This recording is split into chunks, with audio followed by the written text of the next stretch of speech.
Another issue is punitive damages.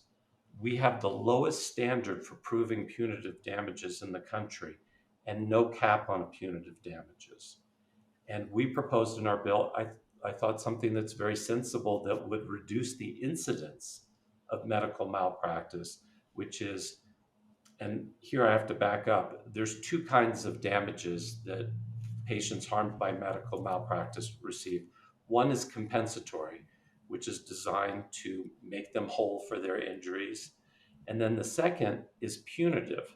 Punitive damages are only supposed to be awarded in the most egregious cases where there's been gross misconduct. But in New Mexico, because the standard of proof is so low, they're routinely alleged. And doctors tell us that in many cases, I shouldn't say it, in some cases where it's frivolous, doctors are inclined to settle because they don't want to roll the dice on a jury awarding punitive damages, and then they've lost everything they've earned over a lifetime. And so they settle. And so that's just wrong too. So we said, look, where there's punitive damages, let's take 75%. So that's not money that's used to compensate the patient. That's compensatory damages.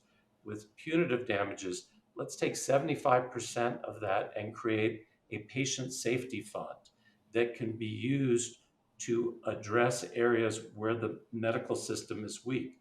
Maybe that's training for doctors in a particular hospital. Maybe that's reducing the patient doctor ratio in another area. And we know where these medical malpractices are occurring. There are patterns, and we can address that and bring down the incidence using some of this punitive damages. And sometimes these cases are so large, like the New Male Medical case in Albuquerque just this year.